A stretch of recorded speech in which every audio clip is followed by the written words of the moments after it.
Hello everyone, it's the Canadian Wi-Fi here. I have an interesting game in OU that I took just a few minutes ago. So, looking at the team preview here, he has a very stally sand team, and just the Jellothorn core alone, those are really a pain in the ass to try to break through.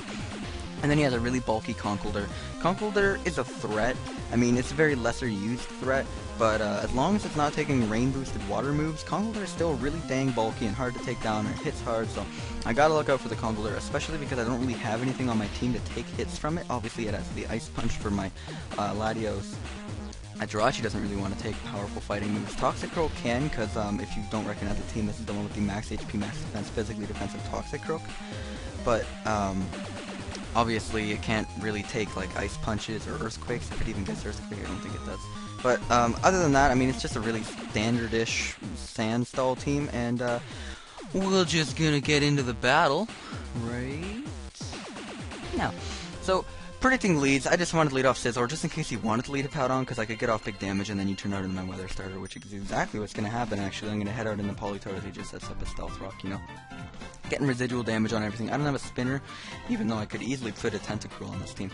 Anyway, I missed the Toxic on the switch up to Jellicent, but he wants my Politoed burned that badly, so he's actually going to stay in and allow his Jellicent to get Toxic. It comes into play later, but it actually really doesn't, because I could have Toxiced it with something else, you'll see. I predict him to switch out, go for Scald. Don't get the burn on the Pharaoh. I was actually really hoping for it, but it's just not going to happen. And I'm predicting him not to Leech Seed right away, predicting him to set up some hazards. I'm going to go right out in the Latias.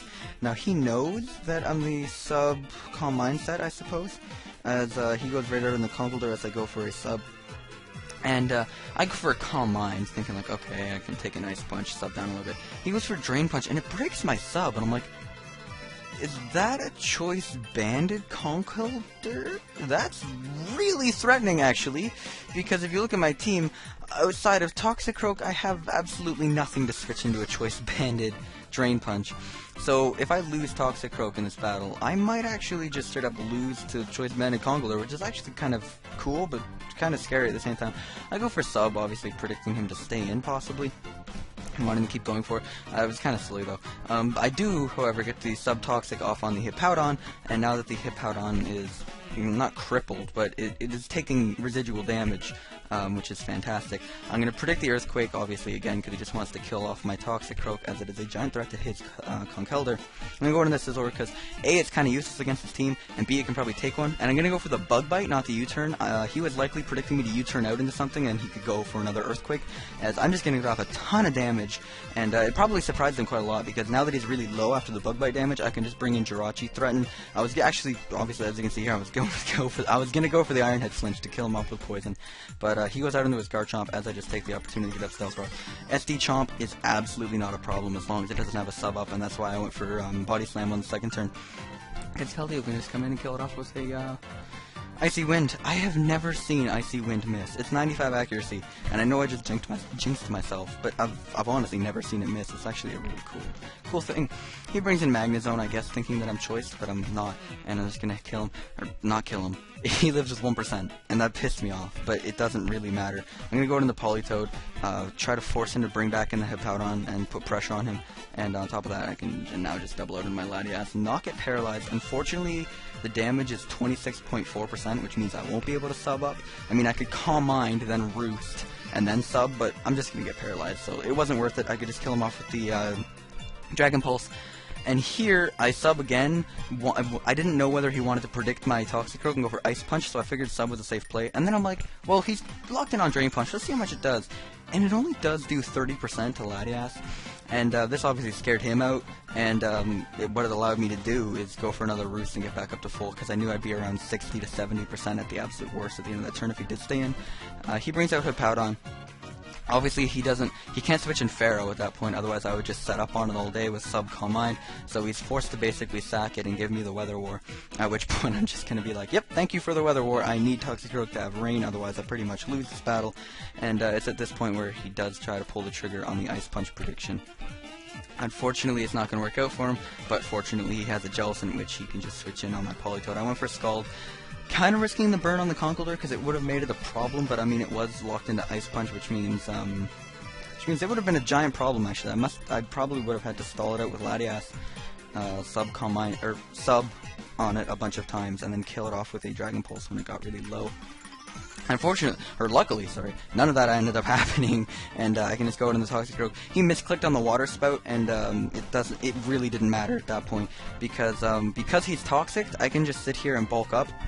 And basically how this Toxic Croak works is you toxic the Jellicent, and then you sub every single turn until it dies. Most of the time they don't carry Shadow Ball. If it's just the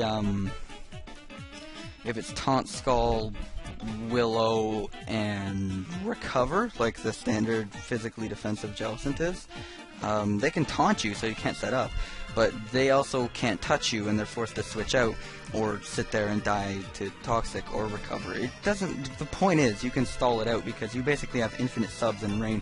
As you can see here, I'm just gonna sub down until he dies to Toxic as he brings out the Conkeldurr.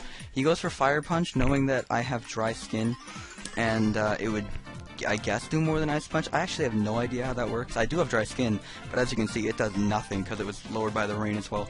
I don't know what his best move was there. I think his best move, honestly, was to go for Ice Punch and try to get the freeze, because I think that was his only chance, because no, Conkeldurr's not good at Earthquake. I'm an idiot, otherwise they'd all be running it. I can just Drain Punch it +2 the Ferrothorn and kill it right off. And just go for 2 Drain Punches on the Conkeldurr. One thing to note, this guy was incredibly cool. Why can't more nice, reasonable people play Pokemon Showdown? Like, all you ever get on the ladder is jackasses who swear and cuss you out for crits and just get incredibly angry. And this guy was so, like, we actually had a very nice conversation in the chat. Link in the description, I guess, to the log, which I could put there. But in general, nice people, nice, cool, casual people need to ladder more often. I left this battle with a smile on my face, and that's not something that happens very often for me when I play Pokemon. And that's kind of sad, because you play Pokemon as a fun game. You should normally leave the battle with a smile on your face. And I don't. I normally leave the battle really pissed off.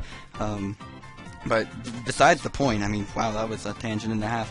Subtoxic Toxic Croak, very awesome Pokemon, like I've already said before. You should definitely try it out.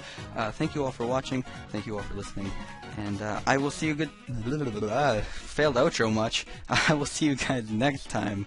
Peace.